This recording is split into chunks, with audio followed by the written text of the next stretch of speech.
The Manchester Unity Building, Swanston Street, Melbourne, 1932. 12 stories of Gothic spire clad in hundreds of tons of mother-of-pearl tiles glowing in the afternoon light. The tiles were made by 3 London-born brothers in a Sydney factory starting in 1885. That factory no longer exists. There was no American buyer. There was no London raider. There was no foreign asset stripper. The decision that killed Wunderlich Limited was made by an Australian sugar refiner in a Sydney boardroom in 1969. By 1972, the Redfern factory had closed. By 1980, it was demolished. By 1981, the ground where it stood became a shopping centre that locals called the Murder Mall. By 2024, the dead brand was resurrected as the marketing name on a luxury hotel, where the press operators had once clocked off for the last time. This is the tragic story of how Australia's pressed metal empire died. Chapter 1. 2 brothers, 1 fire. In 1881, a 21-year-old Londoner named Ernest Wunderlich sailed to South Africa to fix his health and to sell pianos. He took with him a stock of imported pianos and a set of agencies he had arranged from London. 3 years later, a fire destroyed the lot. He returned to London in 1884, broke, 24 years old, with nothing. That fire is where this story begins. Ernest Wunderlich was born in Islington, London, on the 16th of May, 1859. His brother Otto was born in Islington in 1861. Alfred in Islington in 1865.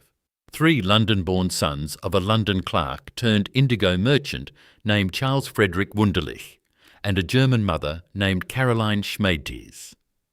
The family moved to Switzerland in the early 1870s, where the boys went mountaineering. Otto eventually climbed the Matterhorn. Ernest trained in architectural and mechanical drawing at the École Polytechnique in Lausanne.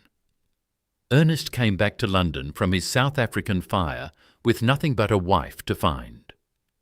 He married Fanny Amalia Oesch, a Cologne Conservatorium pianist in Berkshire, Germany, on the 15th of May, 1885. 2 months later, they sailed to Sydney. They arrived in July 1885. He worked at first as a manufacturer's agent. He advertised for a time as a wine and spirit merchant. Then he imported stamped zinc mansard windows for a Sydney builder. Then he ordered stamped metal ceilings from F. Peters of Berlin. In 1888, he installed his first 3 ceilings: Octavius Beale's piano showroom on George Street, Adam's Cafe on George Street, and The Breakthrough, the concert hall of Sydney Town Hall. Ernest was a serious musician, a Royal Astronomical Society Fellow, a man who would later place his private observatory at Gunnamatta Bay in trust for the British Astronomical Association. He stood at the town hall site in 1888 and argued with the City Council that the plaster ceiling they had specified would not survive the first concert. He warned them the plaster would fall on the audience as soon as the 64-foot lower C pipe of the great organ sounded. The council let him install pressed metal instead. The ceiling is still up there, so is the organ. April 1888. He filed his first patent. December 1889. He made a mistake.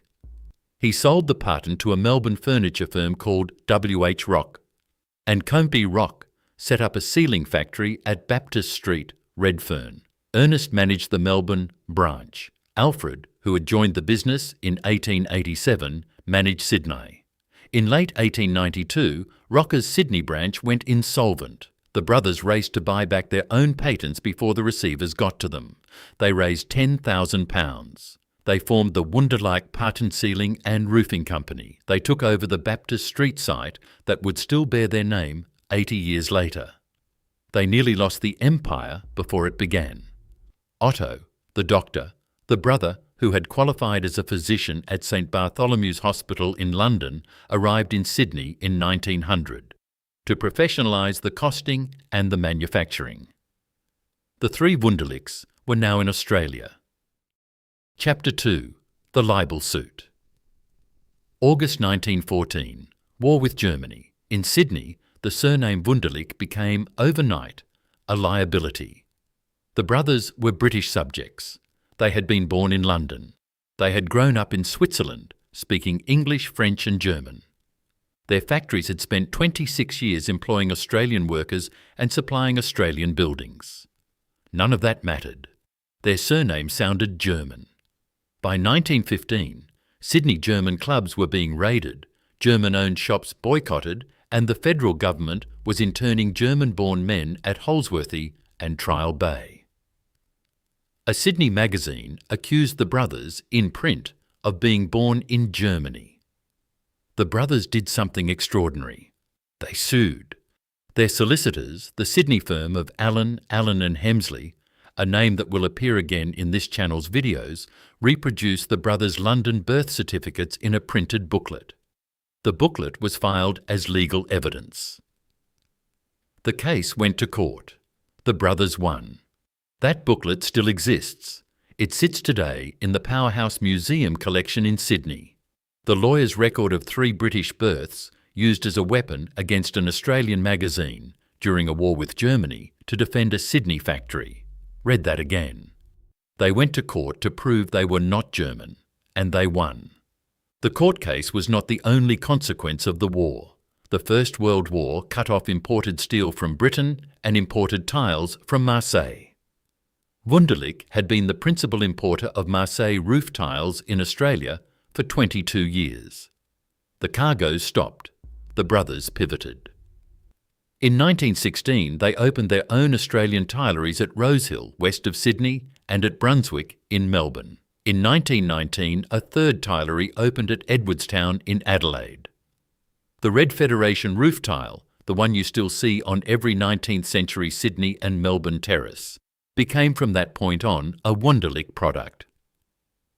And in 1915, at Cabarita on Parramatta River, the company opened its first asbestos cement plant.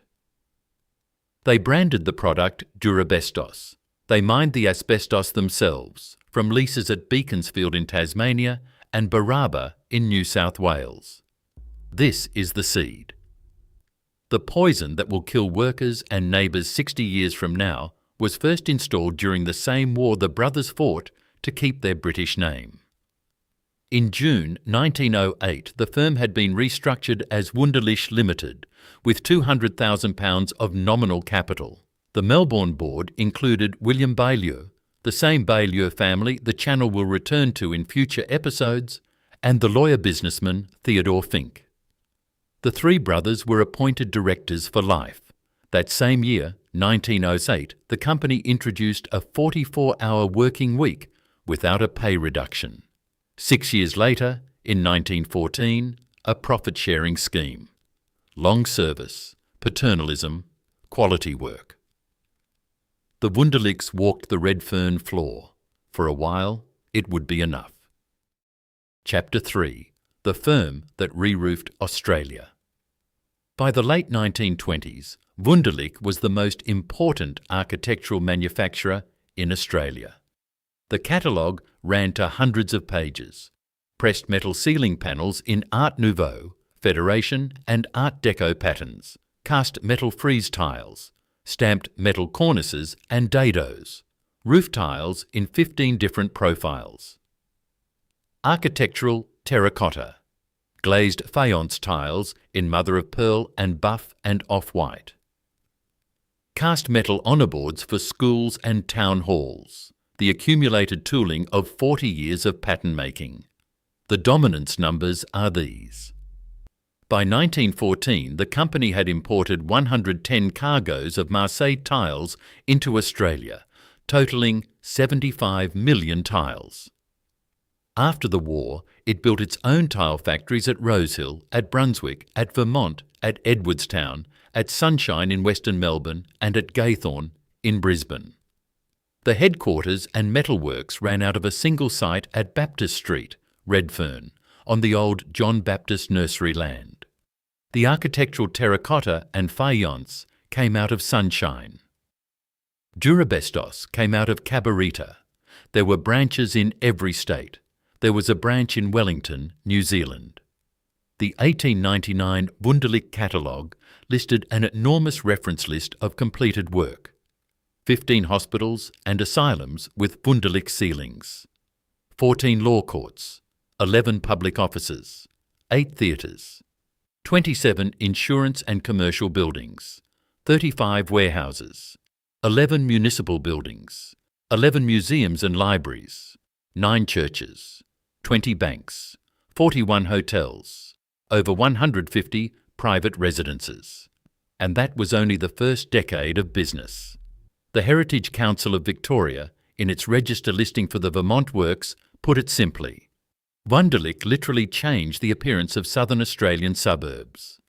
The architectural historian Susan Bures wrote that the company gained a degree of architectural influence unique among building materials producers. The red Federation roof, the pressed metal ceiling above the dining table, the Art Nouveau medallion on the front porch, every one of them, in every state, was likely a Wunderlich product. The showcase buildings are still standing in 2026. The Manchester Unity Building, Melbourne, completed 1932. Architect Marcus Barlow. 12 stories clad in hundreds of tons of mother-of-pearl Wunderlich faience tiles, fired and glazed at the Sunshine Works in Western Melbourne. The official building history records the cladding tonnage at 400 tonnes. The National Trust assessment puts it at 250. Whichever figure is correct, the tiles still glow in the afternoon light 94 years later, and the building is on the Victorian Heritage Register. The Century Building, Melbourne, completed 1940. Same architect. Off-white Wunderlich faience that, in the company's own advertising at the time, gives a permanent freshness and sparkle to this fine building. The Nicholas Building, Swanston Street, Melbourne, completed 1926. Architect Harry Norris.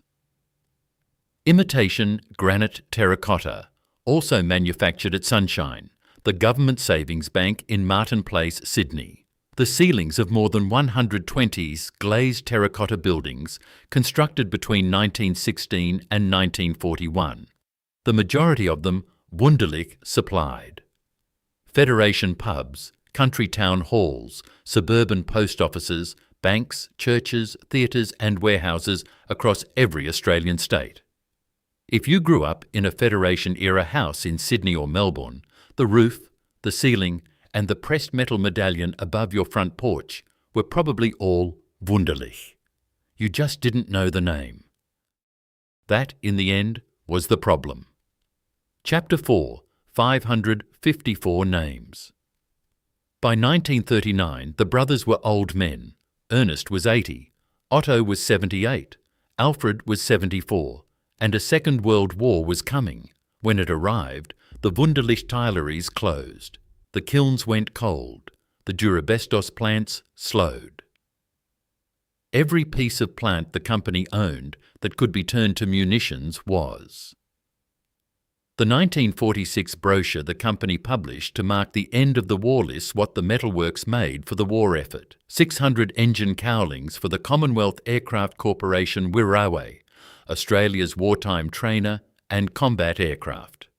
1,260 compression leg assemblies, sufficient, the company said, for 315 de Havilland Mosquito aircraft. Thousands of heat-treated aluminium alloy castings, many Class 1 X-ray specification for the Department of Aircraft Production. Components for Vickers anti-aircraft predictors and early radar.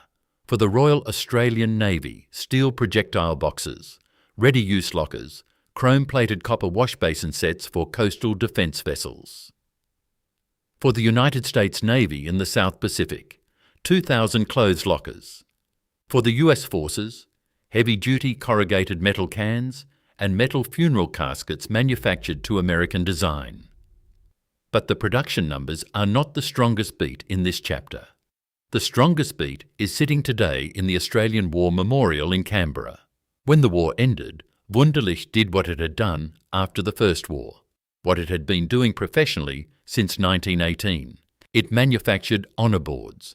The post-war Wunderlich catalogue offered honour rolls in cast or stamped bronze in Art Nouveau and Art Deco styles. Many were designed by Samuel Rowe, a London-trained pattern maker who had been with Wunderlich from 1905 to 1922, before leaving to become director of East Sydney Technical School. In the late 1940s, Wunderlich's own metalworkers cast a single honour board for their own dead. 5 panels, cast aluminium with blue enamel.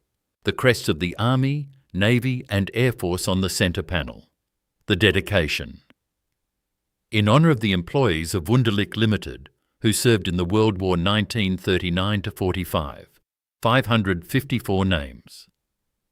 288 from New South Wales, 70 from Victoria, 92 from South Australia, 99 from Queensland, 5 from Tasmania.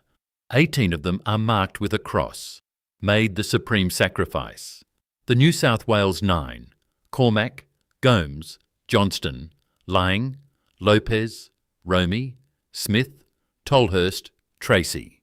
The South Australia 5, Brown, Lee, McIntosh, Parker, Stevenson.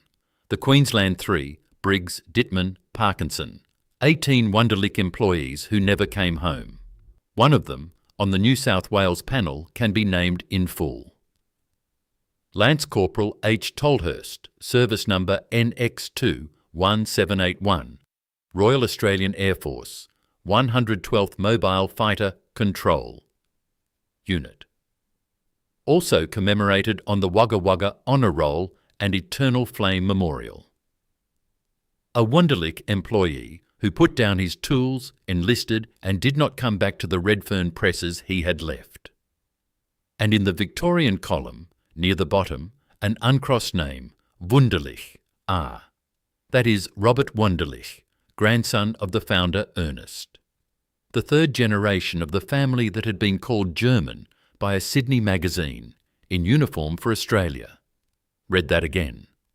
The Wunderlich workers who came home cast a metal memorial with their own hands, in their own factory, in their own Art Deco style, to commemorate the Wunderlich workers who did not.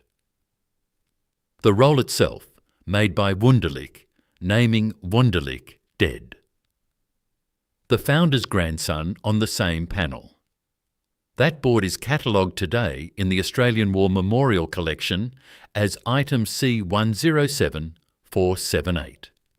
It was moved out of the Redfern factory after CSR's takeover, ended up at the Wunderlich Windows factory in Smithfield, and in 1997 was donated to the Fairfield Regional Heritage Centre. The men named on it are gone. The factory where it was cast is gone.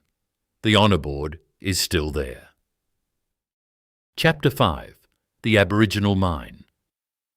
There is a part of this story that does not appear in the company's catalogues, in its advertising or in the museum collection in Sydney.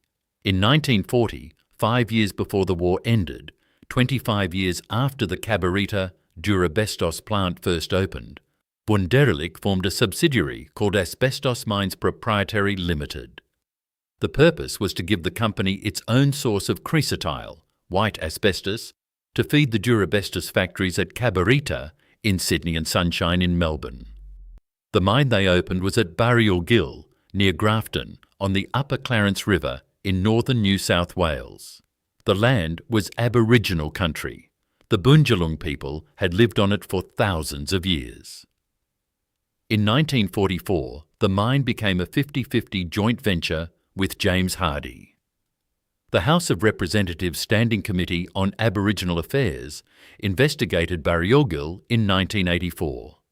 The committee tabled a report titled, in full, Asbestos Mining, Effects on the Bariolgil Community. It quoted the Aboriginal Legal Service. The quotation is brief, and it does the work this chapter requires. For the next 35 years, approximately 95% of the workforce was Aboriginal. The mine employed 30 to 40 men. They lived in the community next to the mine. The asbestos tailings, the waste left over after the chrysotile was separated from the host rock, was spread through the community, used as fill, used on roads, used in yards. Children played in the dumps. Wunderlich sold its stake in 1954, 15 years before CSR bought the company. James Hardy ran the mine to 1976. The works closed in 1979. By then, a generation of Barriolgil men had spent their working lives breathing white dust on country that had been their families for thousands of years. Their families lived with the dust at home. The mine was not the only legacy. At Sunshine North in Melbourne, the Durabestos plant left, by the end of the 1950s, approximately 5 acres of waste asbestos, dumped at the rear of the factory site. A Herald Sun investigation, later reported by the law firm Slater and Gordon, found 16 people who had lived within 1 kilometre of the Wunderlich Sunshine factory had died from asbestos-related diseases. Another 8 were seriously ill. One family was awarded $500,000 in compensation. The Slater and Gordon lawyer, who led the Sunshine cases, Margaret Kent, told the press she believed the area surrounding the Wunderlich factory was home to the greatest concentration of environmental asbestos cases in Victoria.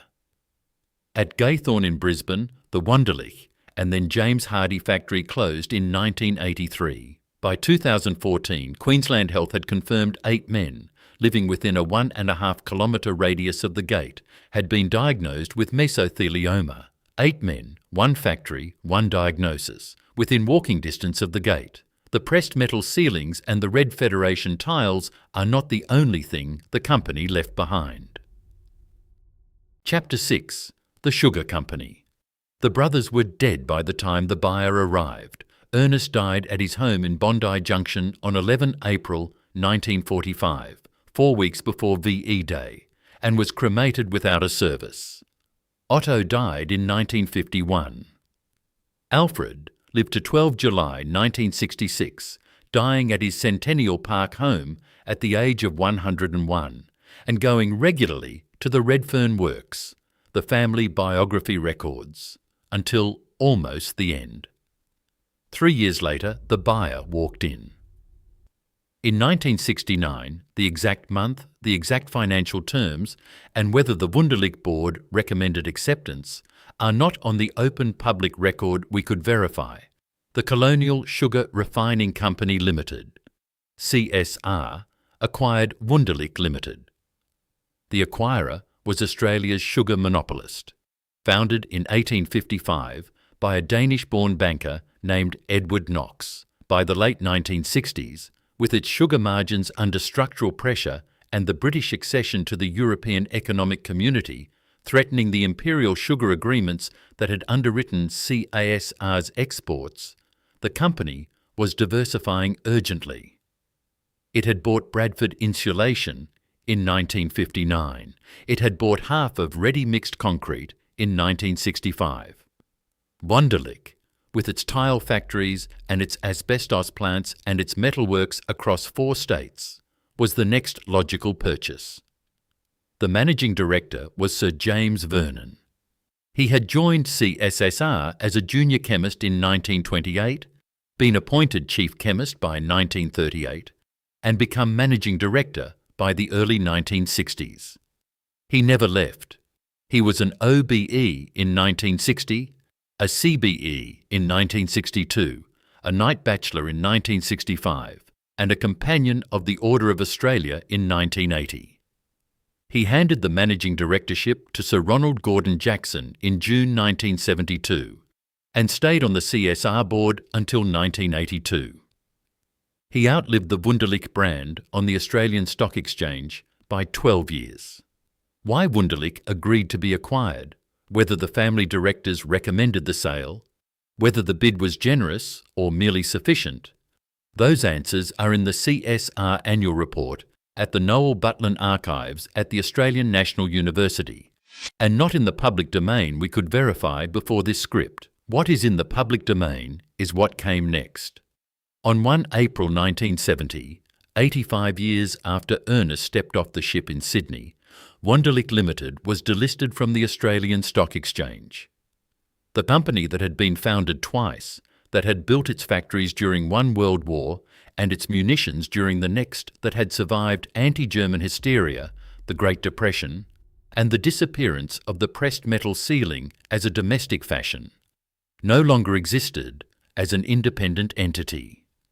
It was now a division of a sugar company. The decision had been made in a Sydney boardroom by Australians for Australian shareholders. There was no American buyer. There was no London raider. The empire was killed in peacetime by the country that had built it. This was the McCafferty's pattern. This was the HIH pattern. The villain is not where the buyer comes from. The villain is what the buyer does next. Chapter 7. The Dies. The Wunderlich Redfern factory closed in 1972, 2 years after the takeover. The metal workers were dismissed. The presses stopped. What happened next is the part of this story that future generations of restoration architects still talk about. A pressed metal ceiling die is a custom-made steel block, hand-cut and hand-engraved with the inverse of the rosette, the floral, the geometric pattern that will eventually emerge as a ceiling panel. Each die represents weeks of skilled tool-making and, sometimes, decades of refinement. Each one is unique to a specific pattern. Each one can be used to press tens of thousands of panels over its working life. Wunderlich had built up over 80 years thousands of these dies. Every Art Nouveau motif from 1900, designed in many cases by Samuel Rowe before he left for East Sydney Technical School. Every Federation flourish from 1908. Every Art Deco geometry from the 1930s. The accumulated tooling of the most important ornamental metal manufacturer in Australian history. The Australian pressed metal industry's own historical record describes what happened next. Thousands of the original Wunderlich dies were destroyed back in the 1970s when the company was bought out, and heritage features were not as highly prized as they are today. The dies were destroyed. 80 years of pattern making scrapped, not sold, not preserved, not transferred to a museum, destroyed. Every Federation ceiling that someone today wants to restore, every original Wunderlich pattern that a heritage architect cannot now match, a restoration specialist cannot reproduce. A Federation-era homeowner cannot find a replacement panel for, those dies are gone, because of a Sydney boardroom decision made sometime after 1972. The carve-outs followed. In 1977, CSR sold the Sunshine Architectural Terracotta business to James Hardy, the asbestos joint venture partner from Barryulgil. The poison returned to its co-defendant. The Sunshine site limped on until 1983 and then closed. In 1983, the Gaythorne factory in Brisbane closed. In 1983, the roof tile business, the empire that had begun with a single 1892 cargo of accidental Marseille tiles, was sold to Monnier, a French-controlled company. The Marseille tile, which had originally come to Sydney from Marseille, returned to French ownership 91 years later. By the end of 1983, 15 years after CSR had bought the company, there were no Wunderlich branded factories operating in Australia, no Wunderlich employees on a Wunderlich payroll, no Wunderlich directors on a Wunderlich board. There was only the name. The Wunderlich name survived as a marketing label. Saar and Monnier Roofing still sell today a product called Wunderlich Terracotta Roof Tiles. The dead company kept on the box because the name still sold better than the buyer's own. The zombie brand outlived the living company by 4 decades. Chapter 8. Racing the Bulldozers. In November 1979, CSR sold the Redfern site to a property speculator named Pearson Bridge Holdings Limited. Pearson Bridge sold it on to G.J. Coles for a supermarket. All buildings were to be demolished: the metalworking factory, the non-ferrous foundry, the office building, the showroom, the garden display, every structure on the site gone. The same month CSR signed the sale contract. CSR gave the Powerhouse Museum $20,000 to rescue what could be saved. The curators who took the grant and walked into the half-demolished site were Susan Bures and Barry Groom. They filed their joint Wunderlich project report in 1980 to 1981. 7 years later, Susan Bures would publish the only full book ever written about the company, The House of Wunderlich, Kangaroo Press, 1987. A 160-page architectural history of the empire she had personally saved from the bulldozers.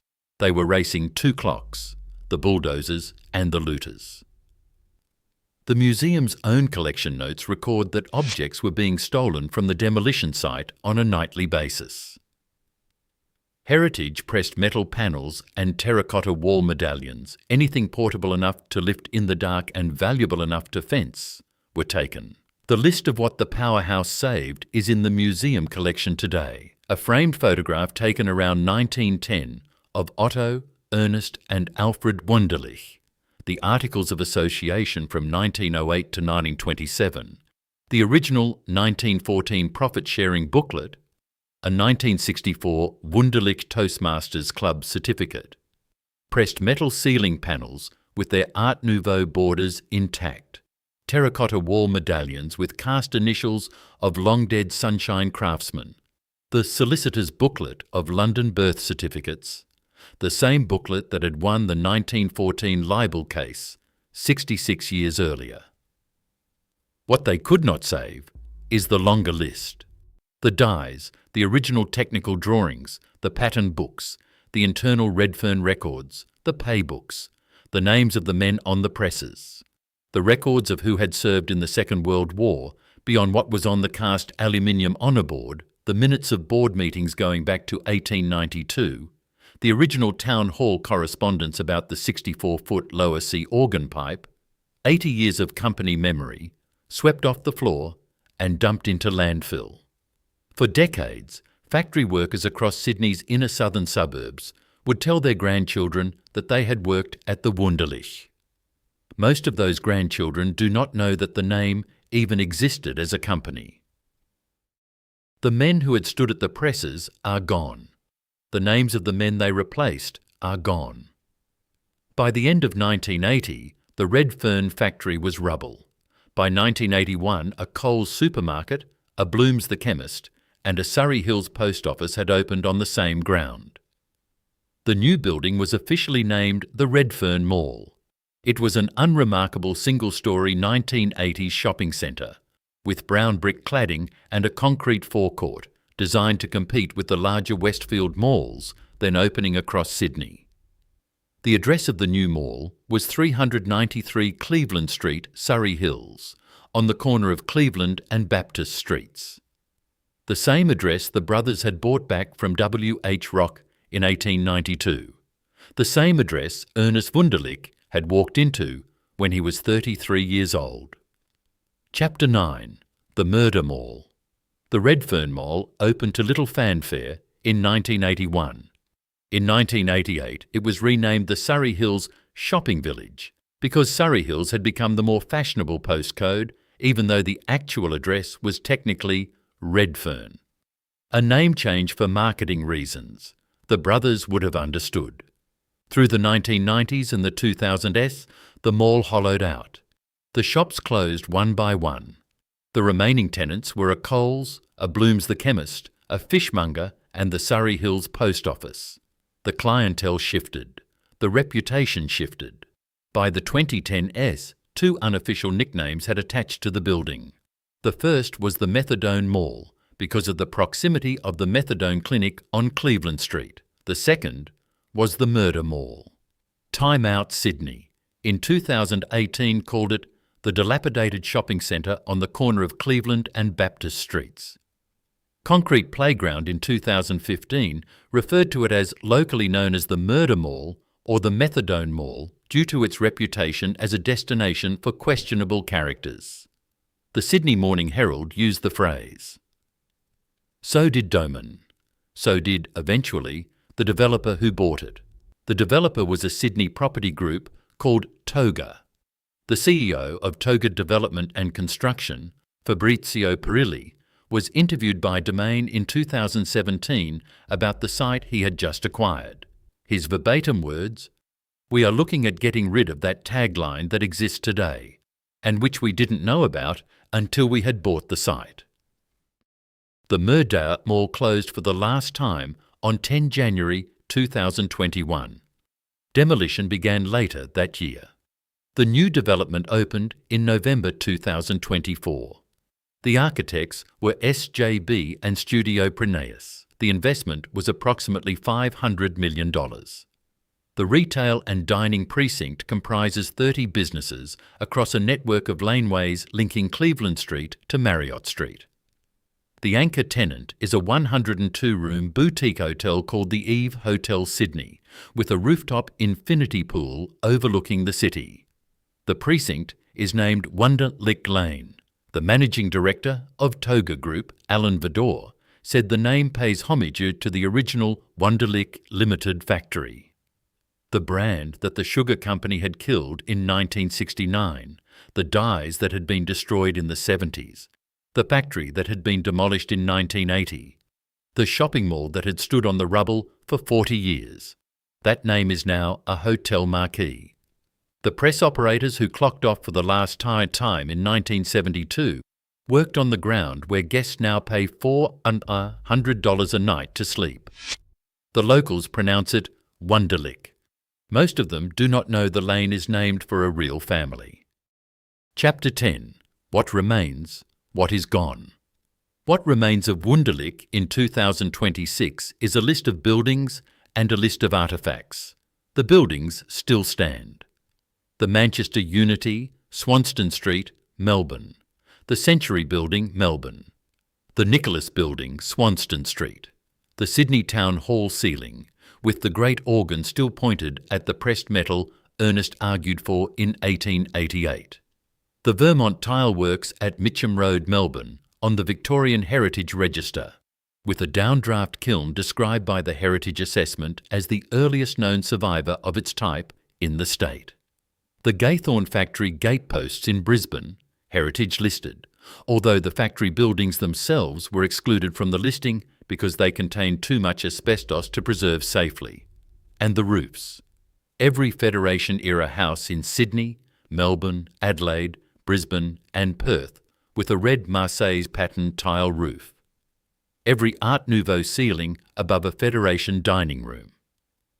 Every pressed metal frieze above a corner shop window. The Wunderlich product survives, in physical fact, on tens of thousands of Australian buildings.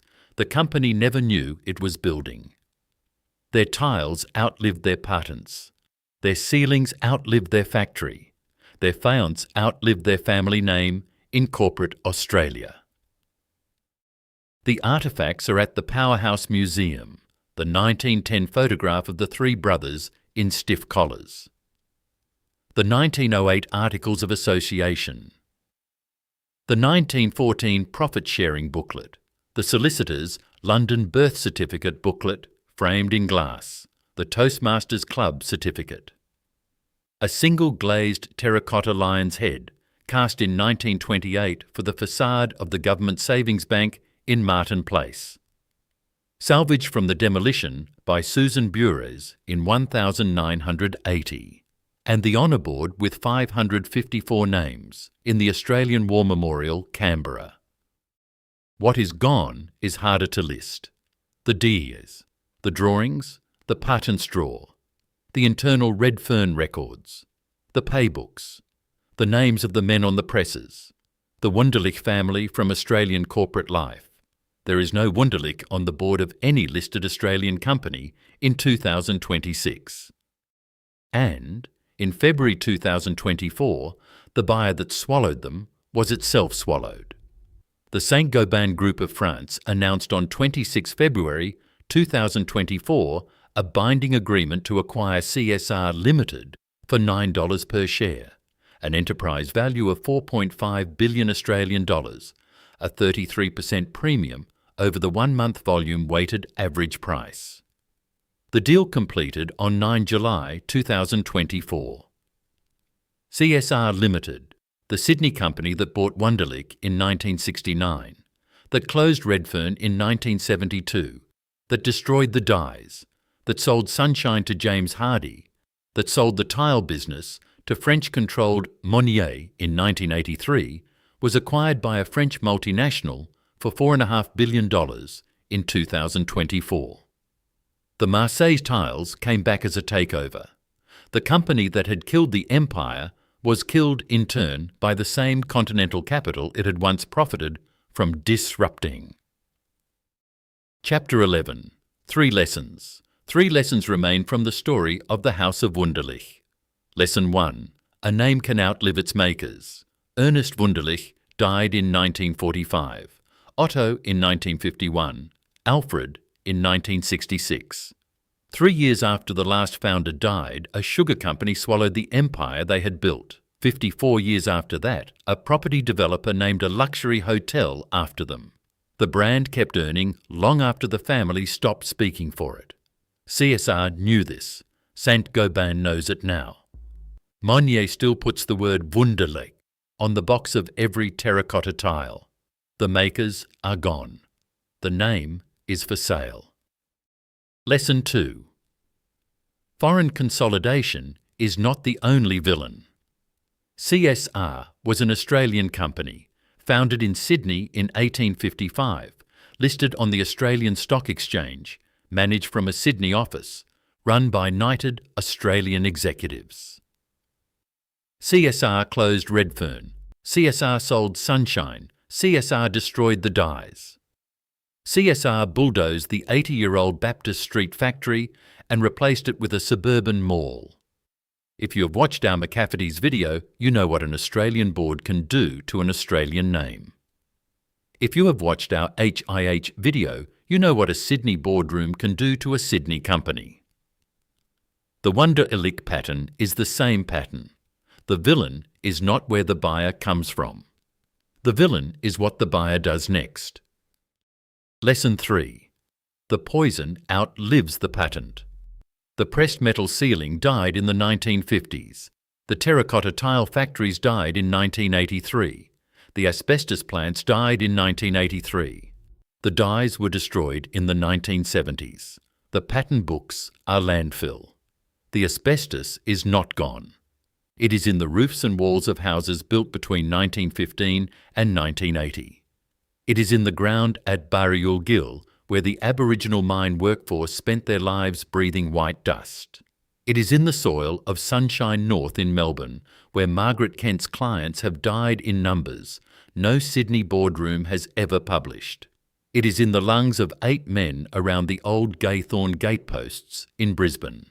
It is, according to the Australian Asbestos Network, in millions of Australian buildings, constructed before the 1980s.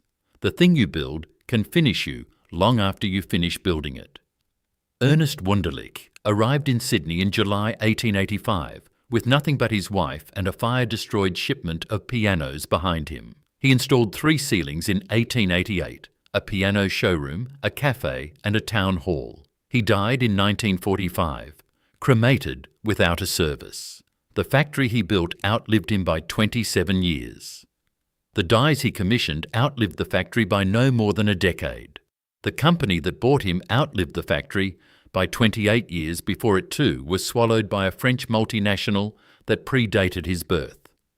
The hotel that sits on the ground today is named for him. The guests do not know him. This is not just the story of Wunderlich. It's the story of what happens when an empire's ceilings outlive its workers and its poison outlives them all.